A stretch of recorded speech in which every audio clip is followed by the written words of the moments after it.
Good morning dear friends, कैसे हैं आप लोग। उम्मीद करते हैं कि एकदम बढ़िया होंगे, लाजवाब होंगे और अपनी एग्ज़ाम की तैयारी में एकदम ज़ोर शोर से लगे हुए होंगे। हम लोग जो है आज पढ़ने वाले हैं ज्योग्राफी चैप्टर 1, जिसका नाम है प्राकृतिक एवं उसके विषय है। इसका सब्जेक्टिव वीडियो जो है, सब्जेक्टिव क्लास हम लोग कर चुके हैं। एकदम समझिए कि वो जो भी पढ़ाया गया सब्जेक्टिव में वो टोटल आएगा और वही चैप्टर का आज जो है हम लोग ऑब्जेक्टिव करने वाले हैं।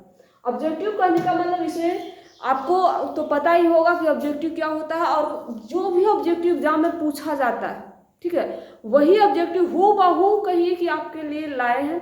यानी कि इसमें से अगर एक भी ऑब्जेक्टिव को छोड़ते हैं तो शायद आपका 1 नंबर कम जाएगा, ठीक है। तो इसके लिए आपको क्या करना है, ज़्यादा कुछ करना नहीं है, मेहनत। देखो, हम कभी नहीं कहते हैं कि पढ़ाई को बोझ लेकर पढ़ो, यानी जो हम पढ़ाते हैं बस सिर्फ और सिर्फ उसको अपना दिमाग में एकदम सेटल करते जाओ। कंफर्म 100% कह सकते हैं कि आपका रिजल्ट बेहतर होगा, ठीक है। अच्छा नहीं, बेहतर होगा, और बेहतर का मतलब आप लोग समझते हैं। इसमें वही प्रश्न दिए गए हैं जो आपका जो है एग्जाम में आता है, ठीक है। चलिए, इसमें से आप लोग को जो क्वेश्चन का आंसर पता होगा उसका आप लोग आंसर कमेंट बॉक्स में दे सकते हैं, और नहीं भी पता है तो कोई टेंशन नहीं लेना, हम आंसर आपको जरूर बताएंगे। पहला क्वेश्चन है कि बताइए, इसमें जो है सामाजिक भूगोल के उपक्षेत्र नहीं है। आपका देखिए, पहला क्वेश्चन ही आपको दिमाग को चौकचंद करने वाला है। ये क्वेश्चन में नहीं है का मतलब समझते हैं नहीं।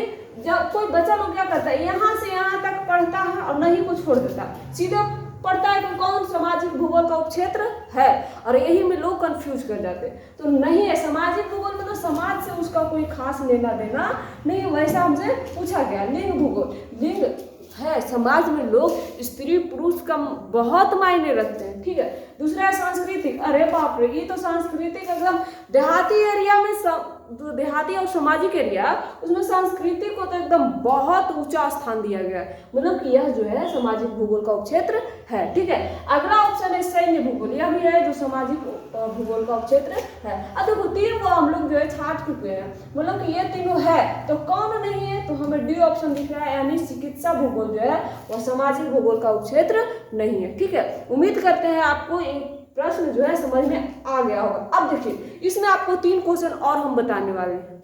क्या पूछेगा कि कौन है जो सामाजिक भूगोल का उपक्षेत्र है, उसमें से चिकित्सा भूगोल और किसी अन्य 3 को दे देगा और 1 दे देगा लिंग भूगोल। तो इसमें से आपको जो है बताना होगा कि लिंग भूगोल जो है वो सामाजिक भूगोल का उपक्षेत्र है, ठीक है। सांस्कृतिक भूगोल सामाजिक भूगोल का उपक्षेत्र है, सैन्य भूगोल सामाजिक भूगोल का उपक्षेत्र है। तो इसमें 4 क्वेश्चन बने, पहला कौन नहीं है और 3 ऑप्शन जो है कौन है, ठीक है। बात समझ में आ रहा है ना आप लोग को। तो इसी प्रकार से आपको जो है हर क्वेश्चन में 3-4 क्वेश्चन छिपा हुआ रहेगा और सभी का विश्लेषण आप लोग को हम बताएंगे, ठीक। चलिए, तो ये आप लोगों को क्वेश्चन नंबर तो 1 दिखा, लेकिन इसमें हम टोटल 4 क्वेश्चन बताए हैं। अगला है क्वेश्चन नंबर 2। इसमें पूछा गया है आप लोग से कि बताइए, मानव भूगोल का जनक किसे कहा जाता है। हम कल जब पढ़ा रहे थे सब्जेक्टिव वीडियो, उसमें बहुत अच्छा से बताए थे कि मानव भूगोल का जनक किसे कहा गया है ना। भूगोल का जनक किसे कहा गया, भूगोल कितने प्रकार से विभाजित है, यानी कि भूगोल के कितने प्रकार होते हैं, सब हम लोग जो है कल जान चुके थे। फिर भी आज ऑब्जेक्टिव टाइप में पूछा गया, चलिए इसमें से जानते हैं कि कौन है जो मानव भूगोल का किन्हें जनक कहा गया, फादर है ना, यानी कि मानव भूगोल के जनक या फादर या पिता या संस्थापक, जो भी कहे सभी का आंसर यही होगा। ऑप्शन ए में है स्ट्रैबो, बी में है टॉलमी, सी में है हैकेल और डी में है रेटजेन। आप लोगों को पता होना चाहिए कि रेटजेन साहब को जो है मानव भूगोल के जनक या फिर मानव भूगोल के पिता के नाम से जाना जाता है। ये समझ लीजिए कि इनका जो है मानव भूगोल का खोज करने में, इनके बारे में जानने में, बताने में बहुत बड़ा योगदान रहा होगा, इसीलिए तो रेटजेन को मानव भूगोल का जनक कहा गया है, ठीक है। चलिए, अभी क्वेश्चन नंबर 3। इसमें पूछा गया है कि मानव भूगोल क्रियाशील मानव और अस्थायी पृथ्वी के परिवर्तनशील संबंधों का अध्ययन है, यह किसने कहा। कौन सी ऐसी भूगोलवेत्ता है जो ये कहे हैं कि मानव भूगोल जो है वो क्रियाशील मानव और अस्थायी पृथ्वी के परिवर्तनशील संबंधों का अध्ययन, ठीक है।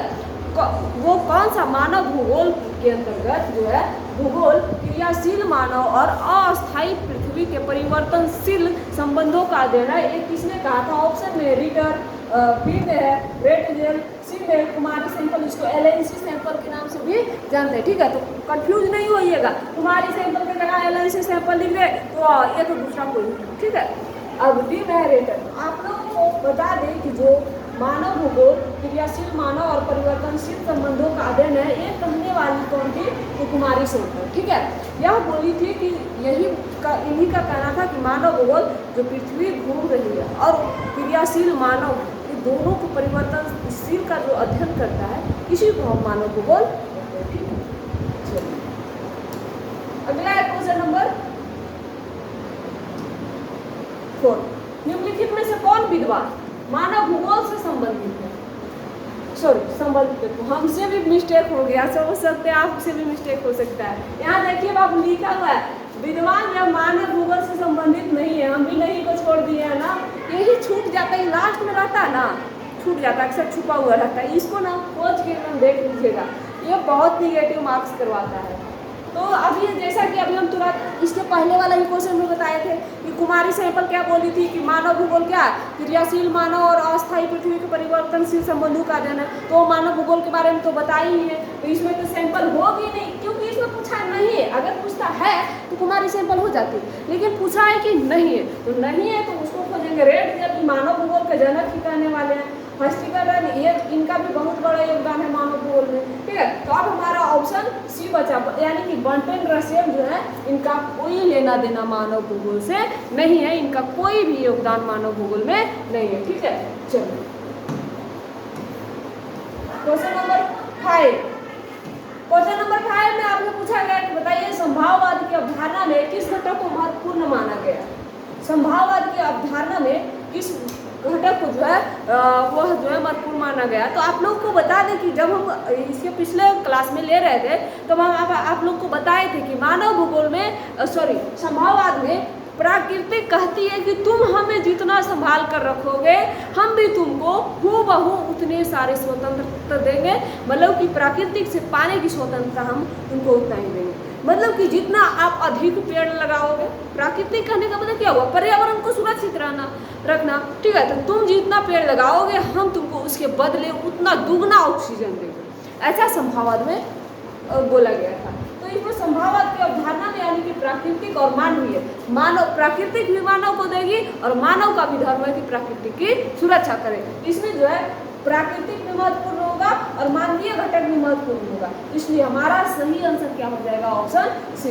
यानी कि हम बोल सकते हैं कि यह दोनों का जो है संभाववाद की अवधारणा में मानवीय और प्राकृतिक दोनों घटक का जो है योगदान महत्वपूर्ण। ठीक है, चलिए क्वेश्चन नंबर 6। इसमें आपसे पूछा गया कि बताइए नव निश्चयवाद किससे संबंधित है? यानी कि कौन है वैसे विद्वान जो नव निश्चयवाद की अवधारणा में मतलब कि अवधारणा देने में जिनकी भूमिका अच्छी रही? ऑप्शन ए में है ब्लास, है ना, हम्बोल्ट, रेटजेल और टेलर। चलिए तो आप लोग देखिए, हम्बोल्ट, रेटजेल मानव भूगोल के पिता हैं, लेकिन इनका नव निश्चयवाद से कोई खास लेना देना नहीं है। हम्बोल्ट ये इनका भी जो है नव निश्चयवाद से संबंधित नहीं। हमारा ऑप्शन बी में दिख रहा है टेलर, रेटजेल, टेलर। टेलर साहब समझते हैं आप लोग? टेलर साहब जो है नव निश्चयवाद की अवधारणा सबसे पहले इन्होंने ही दिया था। टेलर जो है वो नव निश्चयवाद की अवधारणा देने में सबसे बड़ा योगदान किनका रहा है? टेलर साहब को। तो इसलिए हमारा सही आंसर क्या हो जाएगा? Option B. क्वेश्चन नंबर 7 में पूछा गया है निम्नलिखित में से कौन सा भौगोलिक सूचना का स्रोत है जिससे हमें जानकारियां मिली है भूगोल के बारे में, भौगोलिक ज्ञान मिला है, तो कौन कौन सा स्रोत है ना? पहला यात्रियों का विवरण, क्या ये सही है? यात्रियों का विवरण मतलब जो लोग यात्रा किए यहाँ से वहाँ गए, तो ये सब से हमें क्या कुछ भौगोलिक ज्ञान मिला है? मिला है बाबू। जैसे हम लोग को मैगलिन साहब के बारे में पता होगा कि वो पृथ्वी के चारों ओर घूमे थे, है ना, यात्रा किए थे, तो उनसे क्या पता लगा कि पृथ्वी गोल है। तो यानी कि हम कह सकते हैं लोग जो यात्रा किया है ना, जो यात्रा किया है लोग, यात्रियों के द्वारा भी हमें भूगोल के बारे में ज्ञान मिले हैं। ठीक है, दूसरा मानचित्र, प्राचीन मानचित्र। जो प्राचीन पहले का मानचित्र था वो क्या था, कैसा था, है ना। जैसे पहले का वो दिखाएगा कि पृथ्वी जो थी वो आग की गोला थी, है ना। फिर धीरे धीरे क्रमानुगत इसमें ठंडापन हुआ, ऑक्सीजन हुए, है ना। इस प्रकार से क्या हुआ, मानचित्र से भी हमें जो है वो भौगोलिक के बारे में सूचना मिलता है।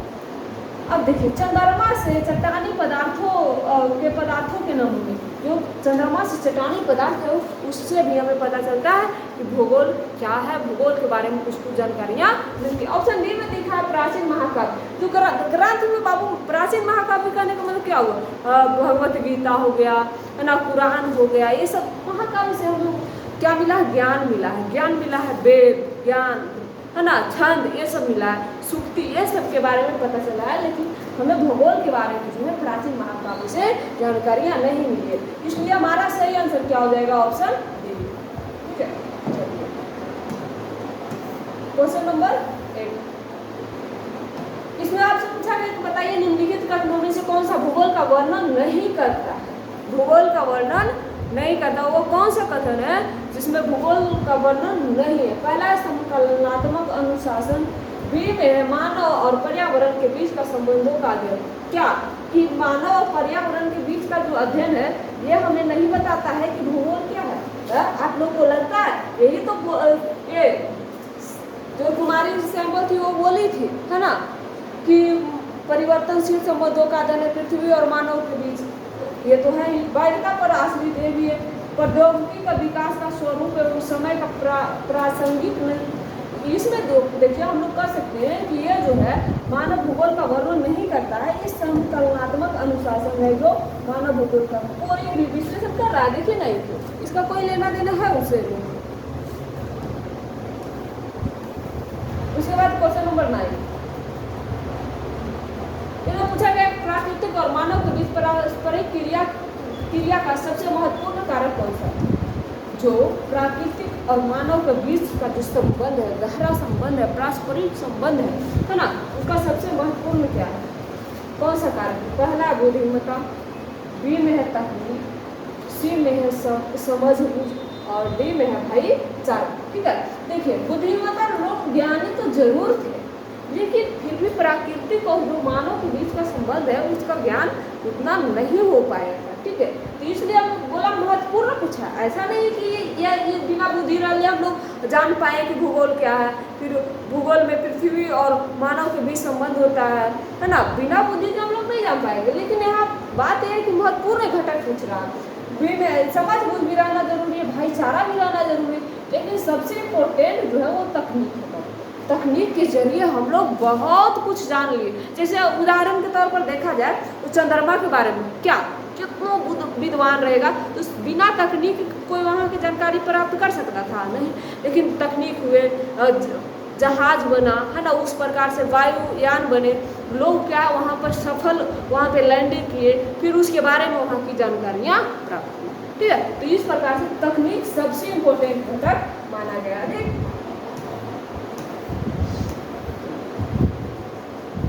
क्वेश्चन नंबर 10, इनमें पूछा गया है कि कौन मानव की मूल अवस्था से संबंधित आवश्यकता में हम लोग ठेठ भाषा में पढ़े थे रोटी कपड़ा और मकान। अब रोटी कपड़ा और मकान, लेकिन यहाँ पर कहिएगा ना तो कहीं रोटी लिखा हुआ है, ना तो कहीं कपड़ा लिखा हुआ है, और ना ही कहीं मकान लिखा हुआ है।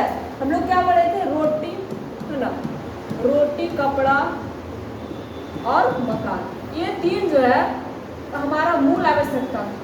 अब इसमें हम देखें कि रोटी कहीं पे है, रोटी से संबंधित। अब देखते हैं यहाँ पर कृषि, रोटी, कृषि करते हैं तब हमें उससे क्या अनाज मिलती है, गेहूँ प्राप्त करते हैं, उसे हम रोटी बनाते हैं, यानी कि रोटी इसमें है। बी में कपड़ा, कपड़ा कैसे बनेगा बाबू, वस्त्र, वस्त्र का मतलब कपड़ा होता है, वस्त्र उद्योग से क्या बनेगा, कपड़ा हमें मिल जाएंगे। अब हमको मकान, मकान देखिए यहाँ पर गृह निर्माण मतलब मकान, तो ये तीनों जो है हमारा मूलभूत आवश्यकता से संबंधित है, मूल आवश्यकता से संबंधित है। लेकिन बात यह है कि क्वेश्चन पूछा कौन नहीं है, नहीं वाला पर जबरदस्त ध्यान दीजिएगा, नहीं तो गलती करवा के ही मानेगा ये। ठीक है, अब पूछा नहीं है तो हम ये तीनों तो छाट लिए, तीनों है हमारा परिवहन। देखो पहले के लोग थे ना, रोटी के बिना नहीं रहते थे, पहले के लोग भी कुछ ना कुछ खाते थे, घर भी उनका रहना मतलब कुटिया ही क्यों ना हो लेकिन रहते थे। और वस्त्र मतलब कि वह सिर्फ धोती ही पहन कर रहते थे जाड़े के दिन में, फिर भी वस्त्र उनके लिए जरूरी था। लेकिन परिवहन उनके लिए कोई खास जरूरी नहीं था, वो बेचारा पैदल भी यहाँ से वहाँ यातायात करते थे। ठीक है, तो हमारा देखो जरूरी ये भी है, जरूरतमंद चीज है, लेकिन मूलभूत आवश्यकता में इसकी गिनती नहीं होती है। ठीक है, तो याद रखिएगा कि परिवहन जो है मूल आवश्यकता नहीं है। ठीक, क्वेश्चन नंबर 11 पूछा गया निम्नलिखित कथनों में से कौन सा भूगोल का वर्णन नहीं करता है?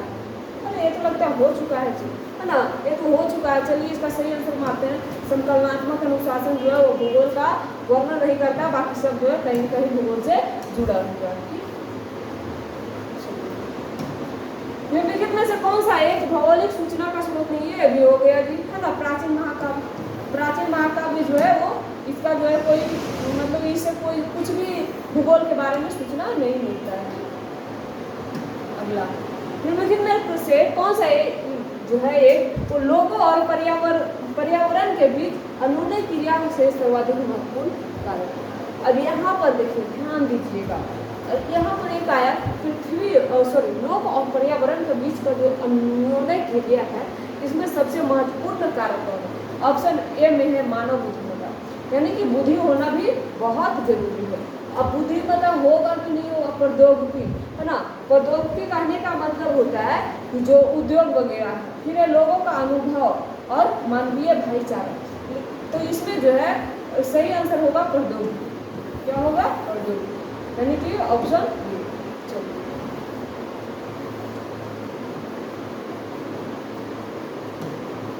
पूछा गया 14 निम्नलिखित में से कौन सा मानव भूगोल का उपगमन नहीं है और नहीं है, इसमें थोड़ा सा ज़्यादा ध्यान दीजिएगा। ऑप्शन ए में क्षेत्रीय विभिन्नता, बी में मात्रात्मक क्रांति, और सी में स्थानिक संगठन, और डी में अन्वेषण और वर्णन। चलिए आप लोग बताइए इसका सही आंसर क्या होगा? इसका सही आंसर होने वाला मात्रात्मक क्रांति, यानी कि मात्रात्मक क्रांति जो है मानव भूगोल का उपगमन नहीं है, बाकी सब है। देखिए ये क्वेश्चन में 4 क्वेश्चन छुपा हुआ है, पूछेगा कौन जो है वो मानव भूगोल का उपगमन है। तो उपगमन है वाला में पहला क्षेत्रीय विभिन्नता है, ठीक है, 3 में स्थानिक संगठन है, चौथा में अन्वेषण और वर्णन है। तो कौन नहीं है? तो मात्रात्मक क्रांति नहीं है। ठीक है,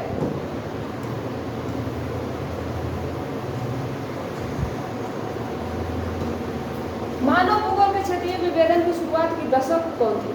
है ना, दशक पूछा गया, डेट वाला याद रख लीजिएगा। 1930 इनका सही आंसर होगा, यानी कि 1930 के समय जो है वो क्षेत्रीय विभेदन की शुरुआत वाली दशक है। यानी कि इसी दशक का मतलब क्या होता है? 10 साल के बीच का समय जो होता है ना, जैसे ये हो गया 1930 के दशक, फिर 1931, 32, 33 का पता हम उसको दशक नहीं करते, वो डायरेक्ट बोलते। फिर आएगा 1940 के दशक। 10 दशक का मतलब 10 साल के बीच का जो होता है वो मतलब कि कह सकते हैं कि एक प्रकार से अंतर होता है।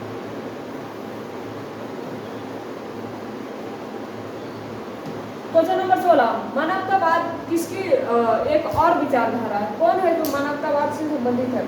ऑप्शन ए में है समाजशास्त्र, बी में है सामाजिक विज्ञान, सी में है मानव भूगोल, और डी में अर्थशास्त्र। तो मानवतावाद जो है, देखिए मानव, ये तो मानव दिख रहा है ना, तो मानव किससे संबंधित रहेगा? मानव से। इसलिए मानवतावाद कौन सा भूगोल से संबंधित है? तो मानव भूगोल से। ठीक है, कुछ क्वेश्चन ऐसे है जिसका आप शब्द देखकर उसका सही आंसर आप अनुमान से भी लगा सकते हो, उसको रट्टा मारने की कोई खास जरूरत नहीं पड़ेगी। इनमें व्यवहारिक भूगोल, राजनीतिक भूगोल, आर्थिक भूगोल अथवा सामाजिक भूगोल कौन से भूगोल के उपक्षेत्र है ना? व्यवहारिक भूगोल, राजनीतिक भूगोल, आर्थिक भूगोल अथवा सामाजिक भूगोल जो है वो कौन से भूगोल के उपक्षेत्र हैं? ऑप्शन ए में है व्यवहार। देखिए व्यवहार मानव रहेगा वही ना व्यवहार करेगा। राजनीतिक भूगोल मानव रहेगा तब ना राजनीतिक भूगोल कहेगा। आर्थिक भूगोल मानव ही आर्थिक से संबंधित ज़्यादा रहता है। समाज को कौन ले देकर चलता है? मानव चलता है। इससे हमें साफ तरीके पर क्या पता चल रहा है? जो मानव भूगोल है ये सब सारे भूगोल जो है उसी के उपक्षेत्र हो सकते हैं या नहीं हो सकते। इसलिए हमारा सही आंसर क्या हो जाएगा? मानव भूगोल। अब देखिए इसमें और सारे क्वेश्चन कैसे बनेगा जो भी एक नज़र से देख लीजिएगा।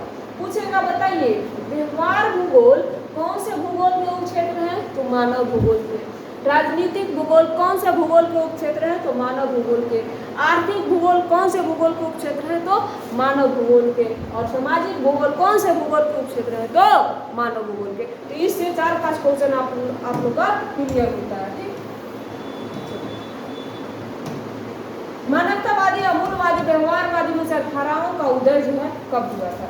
जो मानवतावादी और ये तीनों देखिए पूछेगा, मानवतावादी जो है विचारधारा का उदय कब हुआ था, अमूल्यवादी विचारधारा का उदय कब हुआ था, और व्यवहारवादी विचारधारा का उदय कब हुआ था? तो इसका सही आंसर हो जाएगा 1970 के दशक में ये तीनों विचारधारा का अलग हुआ था, मतलब विचारधारा का उदय हुआ था। और इससे आपका 3 क्वेश्चन और बनने वाला है, एक क्योंकि ये तीनों अलग अलग करके भी आपसे पूछ सकता है। ठीक,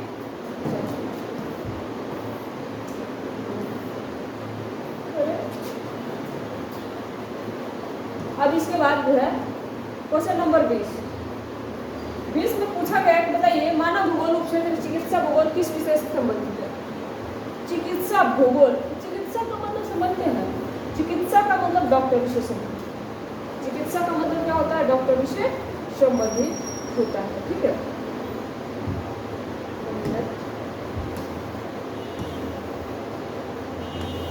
हुआ था। चलिए 19 पहले क्लियर करते हैं। मानव भूगोल के उत्तराधुनिकवाद विचारधारा का दौर कब आया? मानव भूगोल में उत्तर आधुनिकवाद विचारधारा का जो है वो दौर कब आया था? तो ये आया था 1990 के दशक में। ठीक है, 1990 या तो इसका डायरेक्ट आंसर रखिएगा यार 1990 में। ठीक है, क्वेश्चन नंबर 20 ये तो अभी यही पढ़े कि जो है मानव भूगोल का क्षेत्र में चिकित्सा भूगोल किस विषय से संबंधित है? ठीक है, कौन से होगा? देखिए मानव विज्ञान, तो मानव विज्ञान साइंस से रिलेटेड है। ठीक है, इसमें चिकित्सा मतलब डॉक्टरी एरिया। डॉक्टर कब हमें मतलब की जरूरत पड़ता है? जब हमारी तबीयत खराब होती है तभी ना, कि हम बिना मतलब के भी जाके डॉक्टर के यहाँ दवाई ला के खाते रहते हैं, ऐसा होता है नहीं।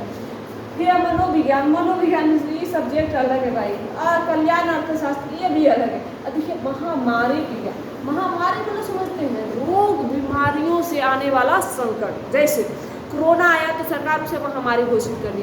क्यों घोषित कर दिया? क्योंकि जब कोरोना काल था उस समय कोरोना की कोई भी दवाइयाँ उपलब्ध नहीं थी। फिर धीरे धीरे जैसे ही उसका वैक्सीन आया लोग क्या किए? कोरोना को नॉर्मल समझने लगे, कोरोना का डर खत्म हो गया। लेकिन जब शुरुआत में कोरोना आया था सारे लोग उससे एकदम मुंह इतना बांध के एकदम निकलते थे, ताकि और कोई अगर छींकने या खांसने वाला व्यक्ति बगल में बैठ गया तो आधा पर आधा तो वही टाइम निकल जाता था कि भले ना हमको भी कोरोना हो जाए और हम भी भगवान के प्यारे हो जाए।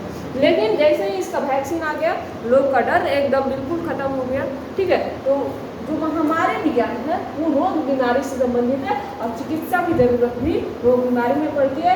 इसलिए हम कह सकते हैं कि चिकित्सा विज्ञान जो है वो महामारी विज्ञान से संबंधित है। ठीक है, क्वेश्चन 21 इसमें पूछा गया है कि सैन्य भूगोल का उपक्षेत्र किस विज्ञान से संबंधित है? सैन्य विज्ञान से, है ना, राजनीतिक विज्ञान से, जनांकीकी विज्ञान से और सामाजिक विज्ञान से। अरे सैन्य याद है तो सैन्य विज्ञान से संबंधित न रहेगा क्या?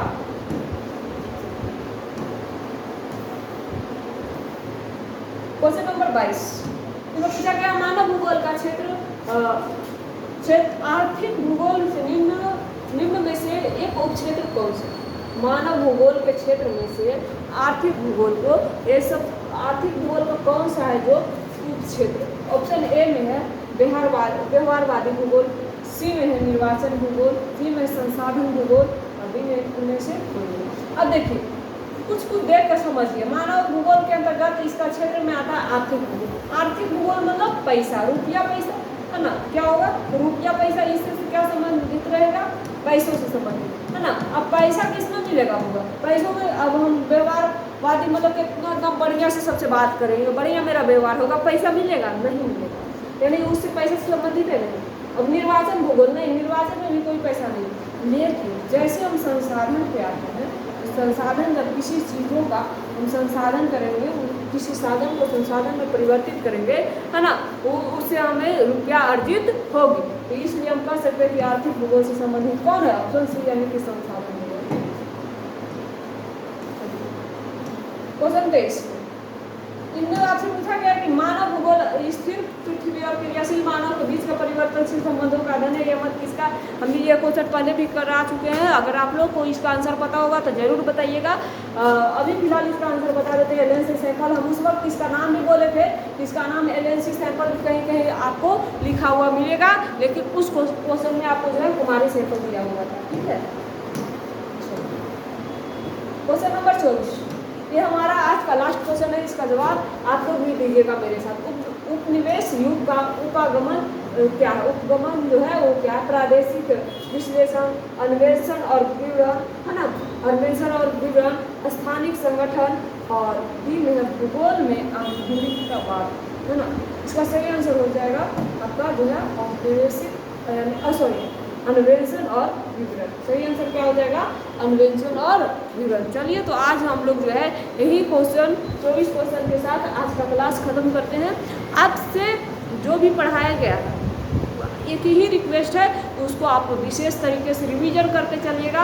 रट्टा नहीं मारना है, समझकर उसको पढ़ना है। आपको ऑटोमेटिक याद हो जाएगा, और याद हो गया तो आपका जो है एग्जाम में नंबर भी अच्छा खासा आने वाला। ठीक है, तो उम्मीद करते हैं कि आप लोग खुद समझदार हैं, समझाने की कोई ज़रूरत नहीं होगी। फिलहाल इतना कहेंगे कि अगर अच्छा नंबर लाना है तो नींद को छोड़ना पड़ेगा और अपनी मेहनत की ओर आपको जो है नज़र दौड़ाना होगा। ठीक है, मिलते हैं आपसे नेक्स्ट क्लास में।